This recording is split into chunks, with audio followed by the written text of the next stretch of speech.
With America's dependence on foreign oil at an all-time high, many wonder, how did it get to this point? It may be apparent, but America loves its cars. Young people are no exception. By meeting a few, we may shed some light on this obsession. My name is Ernest Bless. I own a 1987 Ford E150 Econoline van.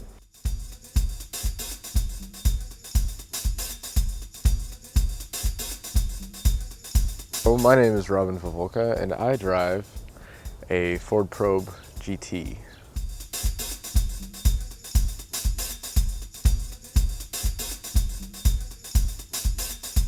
My name is Kelly Alt, and I drive a red 95 Jeep Grand Cherokee Laredo.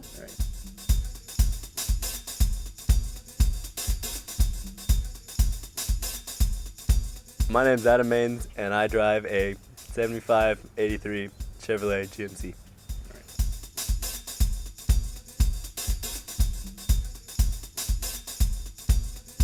My name is Morgan Howell, and I drive a 2002 Cavalier LS Sport.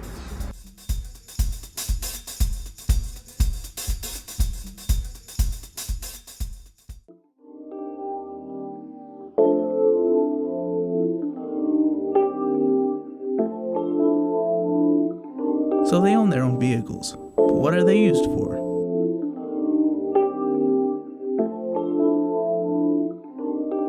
Purpose is to get me to work and school and sports. I don't really drive it for anything else. It's me from point A to point B in an expedited manner. The purpose of this vehicle is to get me wherever it is I need to go, whether it's work, school, hanging out with friends. Gets me everywhere. Others have a unique reason for the vehicles they own. Well, it's kind of a multi-purpose. I like to think of it as a utilitarian vehicle. It has the cool appeal, and it also has cargo space. To drive big, you will never see me drive a little car. I am gonna pay $5 in a gallon, and I'm gonna love it. I just like to drive big things. The Safety and Health Council sees many young drivers and has some knowledge of America's addiction, especially in the newest addicts. Okay, my name is Bill Mulherin. I'm Vice President of the Court Services Department and the Occupational Safety and Health Departments here at the National Safety Council Greater Omaha Chapter. I've been with the Council for about 8.5 years, going all the way back to 1997. I think teens' attitudes towards driving, and we work with a lot of teens, probably haven't changed that much over the years. You know, when you're 15 years old and you see that car as your ability to go out and go where you want to go, do what you want to do, with who you want to go with, you know, that attitude hasn't changed. But, you know, when I was 16 years old waiting to get my license, my attitude was that the hands that hold the car keys rule the world, you know, and I think a lot of teens probably have that attitude today. The reality of it is that the hands that hold the car keys don't necessarily rule the world. But they sure do make it a lot more accessible. With his knowledge, what does Mulherin think younger people should be driving in? That is going to be durable, something not too fast, not too flashy, and preferably something not too expensive. My transmission just went out 2 months ago, and I had to get that fixed, and that cost a lot of money. I actually just did valve stem seals. In man hours, it probably took about 6, but I did it over two days. That's the major problem I had with it. It's leaking oil from the harmonic balancer seal, and I need to get a harmonic balancer puller before I can do that, and I need to go buy a speedy sleeve. Initially, it cost me $350 for the vehicle, and then I went and got my replacement axle for $160. Doing routine maintenance and trying to fix it up, I probably spent a little over $650. Kind of not as reliable as I'd like. Well, Ford is not very good at designing distributors. I had a water pump break. That cost me like $600. But the mechanics put in a timing belt for free that time. Well, I had to pay for the belt, but otherwise, that was a nice deal. Aside from mechanical problems, drivers face other issues, some of which are of their own doing.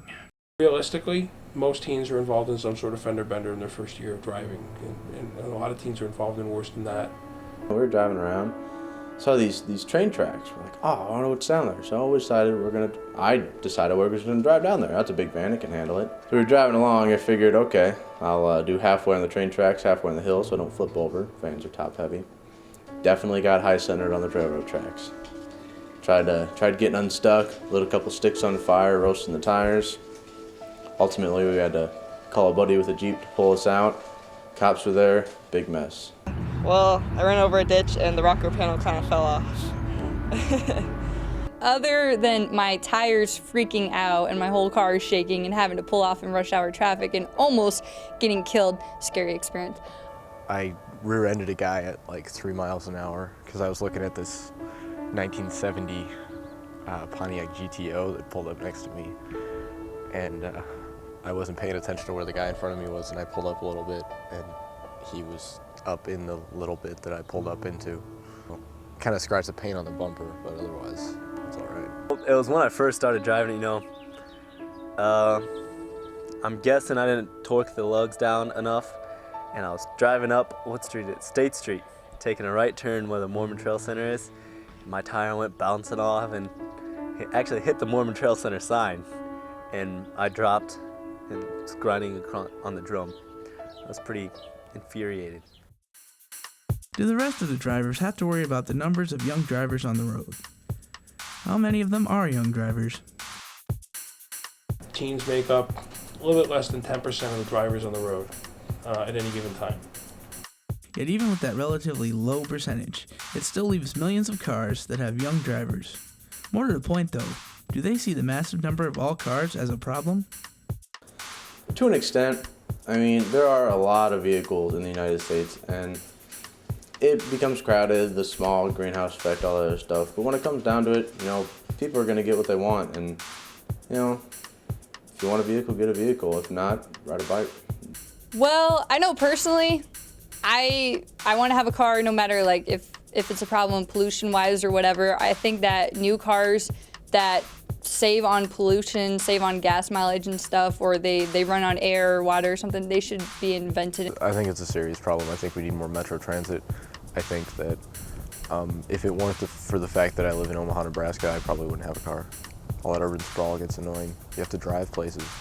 Yes, I do think it's a problem, but in a way it's useful. Good and bad things about it, such as pollution and crashes and dangers.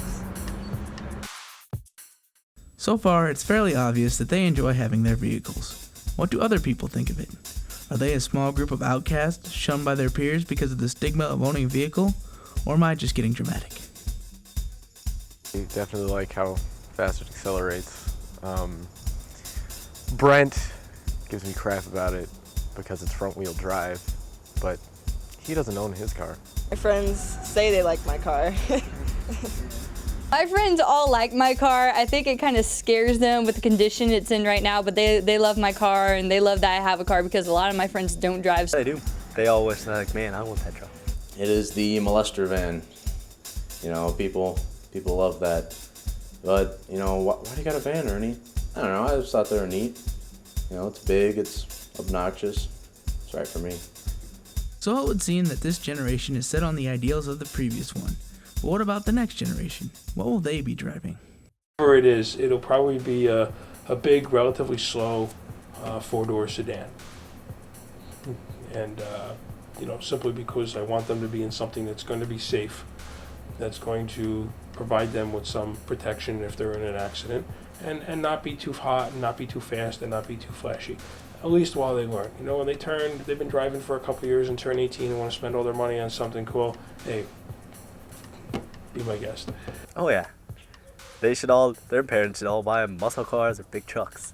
That's it. If I had the money, I'd be buying my kid. He's about 4 now. It would seem that, though varied, opinions of cars seem to run on a common theme in today's youth, much like that of the previous generation. Cars have become ingrained in American culture and youth culture. Not to say that it's all either bad or good, just that change mainly happens with the younger generations. It does not look like America's car culture is going to change anytime soon. Since it is such a part of America, I'll leave you with something to think about for the next time you get in your car. not just teens but anybody, is drive like it's the last time you're going to see daylight, because it may very well be. Nobody can predict when you're going to be in an accident, and if we could turn the clock back, we all would. And you know, a lot of teens have the attitude that I'm a good driver, it's the other guy, and they may be right, but you still got to watch out for the other guy, because they come out of nowhere in a moment's notice.